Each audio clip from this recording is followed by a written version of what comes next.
What's up guys, Jeff Cavalier, ATHLEAN-X.com. Today I have a very, very important video.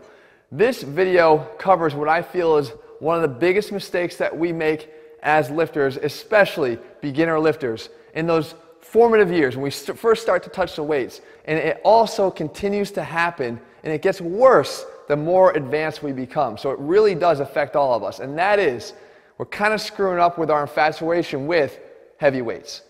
So what I mean by that is, if you look back, I played football in high school, and a lot of athletes that played any sport was sort of told to focus on the amount of weight that they lifted, and that was somehow a way to measure your readiness to play. So even there was two athletes that were athletically on the same level, the guy that was stronger, who could lift more weights, was usually going to be given the opportunity to play over the other guy. So I remember just adding weight and having an infatuation with adding weight to the bar as fast as I could on the squat, on the bench press. And what happened is, as I added weight rapidly in a squat, say, my form went the other direction. So I was only worried with adding more and more weight. So even though the weights that I was lifting would suggest that I was a more intermediate or advanced lifter, my form would suggest that I was nothing more than a freaking novice.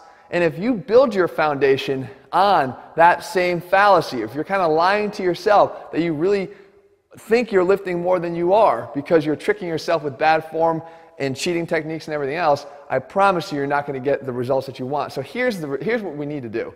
So if we took a big exercise like the squat, it may require you taking a few steps backwards, so regressing to progress.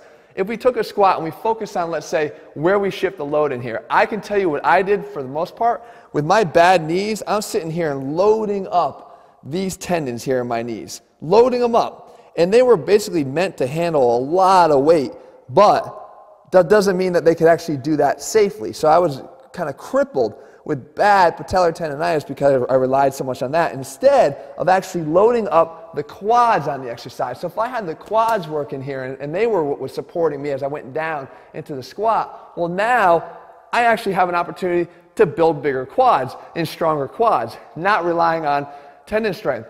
So when we take the exercise like the squat, we may have to drop the weight we're using in order to focus on getting the results we want. So how do we do that? Strip it back, maybe even to body weight first.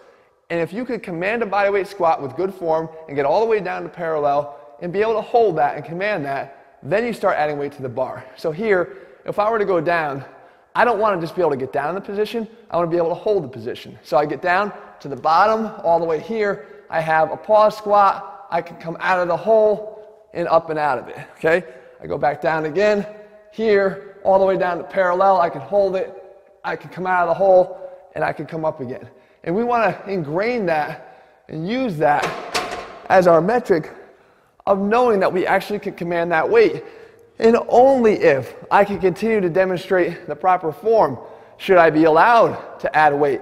And I know that sounds like a basic concept, but it's all but basic. If you take one stroll around the gym, you see people that are bastardizing this concept all day long. They just want to be obsessed with the weight, knowing that that weight is ultimately going to be how they're judged, but really your results are going to be judged by how much weight you can direct into the muscle you're trying to work. So here's a couple other things. When you add strength to a dysfunctional pattern, you're not doing yourself any favors. You're getting stronger at bad motor patterns. And that is a really hard habit to break.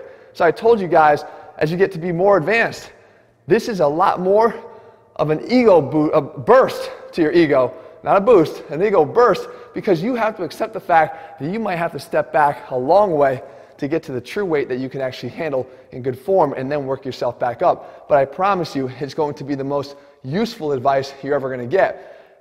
One more thing I'll add to that, if you're that bothered by the fact that your 300-pound squat just went down to 205, you want to still feel like you're not getting enough heavy work, I can show you what to do. Go do a Bulgarian split squat. Do an exercise that is better at hiding some of your form flaws and your mechanical flaws that allows you to add the weight. So because the Bulgarian split squat is a single leg exercise that allows me to stay a lot more upright, if let's say I had a bad ability to extend through my thoracic spine that kind of killed my squat, I wouldn't have that issue on that exercise, and there's nothing stopping me from grabbing a pair of hundreds in each hand if you could hold them and load the shit out of that exercise and still get a good overload and a strength effect from it. So you don't have to forego all of your heavy training in order to continue to progress on these basic compound lifts that you sped through too quickly in your formative years and when you were developing your strength in the first place.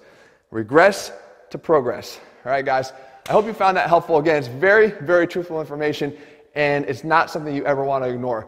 If you're looking for a program that teaches you how to do the exercises right, because it matters, it literally will set the foundation for all of your gains to come from here on out, head to ATHLEAN-X.com and get our ATHLEAN-X training programs. You can use the link below this video to find the program that's best aligned with your current goals. In the meantime, if you found the video helpful, leave your comments and thumbs up below. Let me know what else you want me to cover, and I'll do my best to do that here for you in the days and weeks ahead. All right, guys, see ya.